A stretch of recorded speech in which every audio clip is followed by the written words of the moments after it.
Hi everyone, I'm Libby and today me and Anna will be talking about the Organ Donation California guidelines.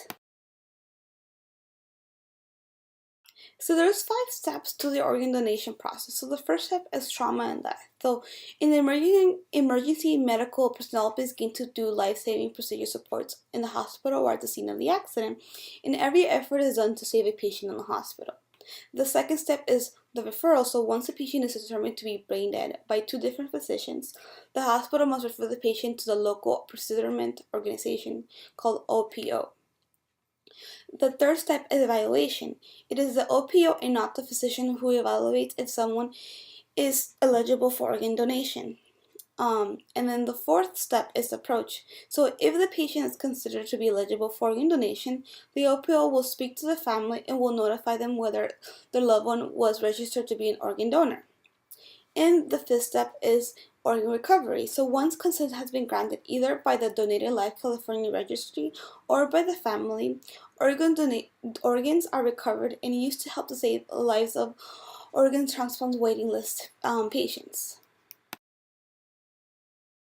So what can be donated? It can be organs and tissues. For organs, it's hearts, lungs, liver, kidneys, pancreatic cells, small bowel, and stomach.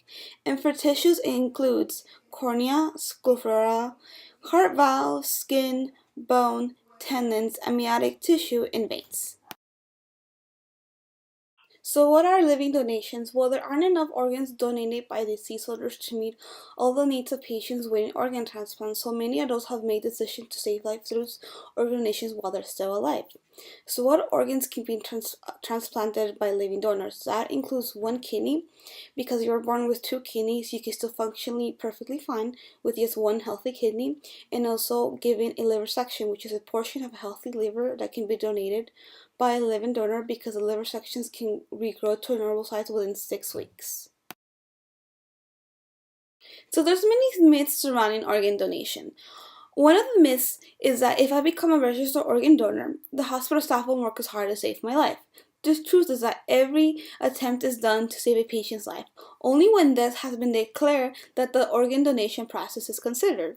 Another myth is that my family will be charged if I am an organ tissue donor. The truth is that donation is considered to be a gift and costs nothing to the donor's family, and all costs related to the donation are paid by the OPO. And another myth that's related to organ donation is that celebrities and wealthy people on the waitlist receive priority versus other people. The truth is that priority depends on many factors such as the urgency of need, the length of time on the waiting list, blood type, organ size capability, race, gender, and age. And celebrity status is never considered for organ donation. So what are the steps in becoming an organ donor? There's 2 different methods. The first one is that you visit the Donate California Registry website and register as an organ donor. Or the second method is that when you go to the DMV to apply for a driver's license or renew a driver's license, the form gives an option to check on a box that says to be added to the organ registry. After this, both will give you the option to specify any limitations, especially if you don't want a certain organ to be donated. Once this is done, once you're registered with Donated Life California, it is not necessary to carry any donor card or any donor symbol. By law, all hospitals must notify local organ recovery agencies of every person who's approaching death. And the fourth step is that once you're registered as an organ donor, a pink donor dot will be printed in your life license in order to identify others that you're an organ donor. Hi everyone, my name is Anna Cheung. Organ procurement organizations are federally designated nonprofit organizations that help to facilitate the process of organ donation and transplantation in the hospitals and transplant centers. By federal law, they are the only organizations that can perform the life-saving mission of recovering organs from deceased donors for transplantation. There are 58 of these organizations throughout the United States. In California, there are 4, with each one serving the communities in their service area. They include California Transplant Donor Network, Sierra Donor Services, Life Sharing, and One Legacy. The local organ procurement organization of the hospital is notified upon each death or when death is about to be declared. Then they will seek for legal consent from the potential donor in the state's donor registry or from looking at the driver's license. If the deceased had not registered as a donor, all available donation options will be discussed with the next of kin or healthcare proxy.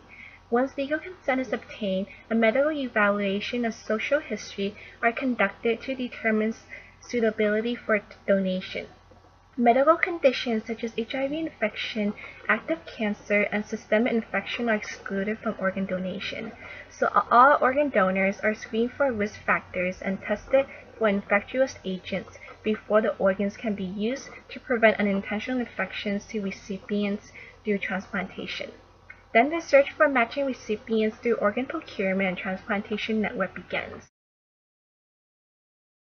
The National Waiting List is a computer database with medical information on every person who is waiting for any type of organ transplant in the United States.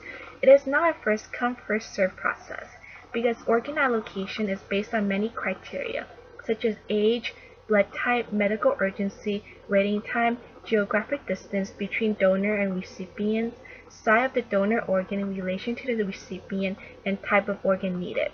A referral from the physician is needed to be evaluated by a transplant team and to be placed on the national waiting list. Organ procurement organizations also provide follow-up services to donor families. These include holding annual remembrance events for donor families, having staff available to listen and provide support, and connecting donor families and recipients either through letters or direct contact. As for national statistics and data, there are currently 10,884,297 registrants in California's donor registry and 121,573 candidates on the national waiting list, with 20% or 24,315 in California. Data continues to show that the demand for organ donation exceeds the number of donors. So become a donor today by registering with the donor registry. Thank you.